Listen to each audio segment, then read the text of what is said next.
بھائیو حج یا عمرہ پر جانے والے لوگوں کے لیے دو پاسبلٹیز ہیں. نمبر ایک یہ کہ یہاں سے جانے والے لوگ انڈیا، پاکستان اور بنگلہ دیش سے اگر تو ابھی کافی سارے دن حج میں پڑے ہوئے ہوں تو وہ ڈائریکٹ مدینہ شریف پہلے جاتے ہیں اور پھر مدینے سے مکے کی طرف آتے ہیں، اور اگر لیٹ جائیں تو پہلے مکہ شریف جاتے ہیں.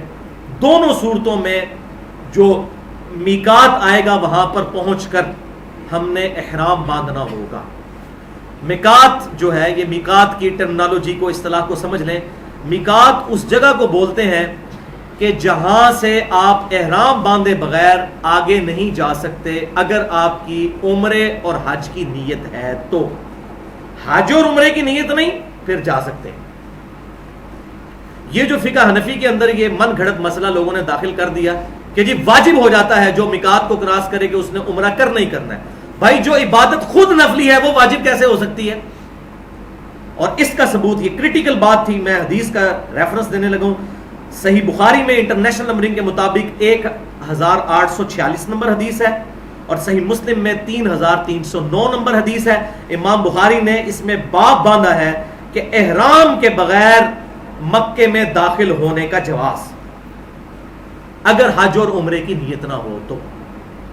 اور حدیث یہ لے کر آئے کہ فتح مکہ کے موقع پر آپ صلی اللہ علیہ وسلم مکہ شریف میں اس حال میں داخل ہوئے تھے کہ احرام نہیں باندھا ہوا تھا، اور آپ صلی اللہ علیہ وسلم کے مبارک سر پر سیاہ رنگ کی پگڑی تھی، امامہ تھا کالے رنگ کا امامہ مبارک، اور ساتھ الفاظ ہے احرام بھی نہیں باندھا ہوا تھا.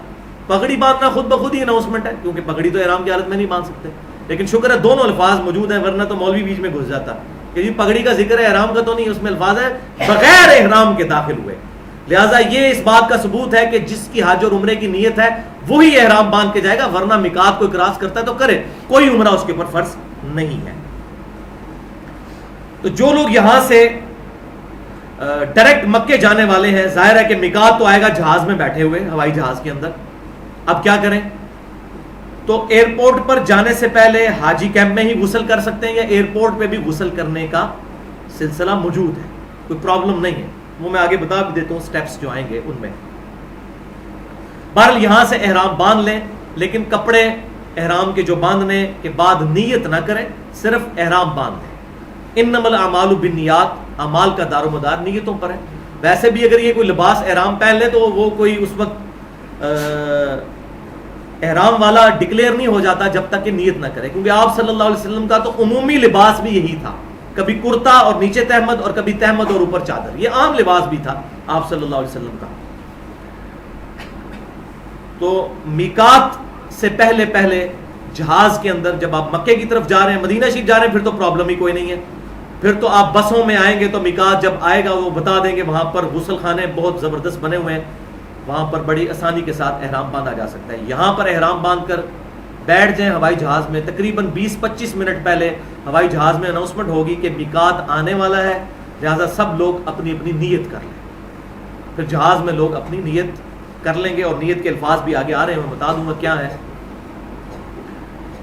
تو یہ سارا معاملہ ہوگا. اب میقات 5 میقات آپ صلی اللہ علیہ وسلم نے ڈکلیئر کیے ہیں مختلف سمتوں سے آنے والوں کے لیے. ہمارے جو یہاں سے جانے والے لوگ ہیں، انڈیا، پاکستان، بنگلہ دیش، Afghanistan, Malaysia, Indonesia, China, Sri Lanka, یمن، ایران، یہ سارا یعنی سمجھ لیں 70% مسلمانوں کا جو میقات ہے وہ ہے یلملم. یہ 92 کلومیٹر خانہ کعبہ سے پہلے آتا ہے. یلملم ایک جگہ کا نام ہے. یہ بخاری اور مسلم دونوں میں 5 میقات آپ صلی اللہ علیہ وسلم نے خود بتا دیے کہ جو اس طرف سے آئیں گے وہ یہ میقات ہے. اس موقع پر پہنچ کے یا اس سے پہلے پہلے احرام باندھ رہے ہیں. اسی طریقے سے جو مدینہ شریف سے آتے ہیں، تو اب حاجی جو بہت پہلے چلے جاتے ہیں مدینہ شریف جاتے ہیں، پھر وہاں سے آتے ہوئے مکہ شریف سے تقریباً 126 کلومیٹر پہلے ذوالحلیفہ ایک جگہ ہے جسے بئر علی بھی کہتے ہیں. سیدنا علی رضی اللہ تعالیٰ عنہ کی نسبت کی وجہ سے وہاں پر ایک کنواں بھی ہے، بئر علی. تو وہاں پر احرام باندھا جاتا ہے. وہاں بہت بڑی مسجد اور غسل خانے اور وضو خانے انہوں نے بنائے ہوئے ہیں. خود بخود بسیں وہاں پر رک جائیں گی اور وہاں پر آپ پھر غسل کر کے سارا احرام وغیرہ باندھ لیں گے. اسی طریقے سے شام اور مصر کی طرف سے آنے والے لوگ جو ہیں وہ جوحفہ نامی ایک جگہ ہے، وہاں سے احرام باندھیں گے. اسی طریقے سے باقی جگہ بھی. اب یہاں پر 3 ٹرمز سمجھ لیجئے. نمبر 1 ہے آفاقی. آفاقی وہ لوگ ہیں جو کہ میقات کی حدود سے باہر حج اور عمرے کے لیے آئیں گے. جیسے ہم لوگ یہاں سے جانے والے ہیں, ہم ہیں آفاقی. دوسری ٹرم ہے اہل حل. اہل حل, اہل حل وہ لوگ ہیں جو حرم کے تو نہیں رہنے والے لیکن میقات اور حرم کے درمیان رہتے ہیں, وہاں پر ہی رہتے, رہنے والے ہی وہاں کے. تو اب وہ لوگ میقات واپس نہیں جائیں گے احرام باندھنے کے لیے, ان کا گھر ہی ان کا میقات ہے. اور تیسرے ہیں اہل حرم, جو کہ حرم کے اندر رہنے والے لوگ ہیں, مکہ شریف کی جو پوری آبادی ہے اس کے اندر, ان کا اپنا گھر ہی ان کا میقات ہوگا. تو صرف آفاقی جو لوگ ہیں وہ میقات پہ جا کر احرام باندھیں گے. لہذا یہ میں نے تینوں ٹرمز بھی کلیئر کر دی.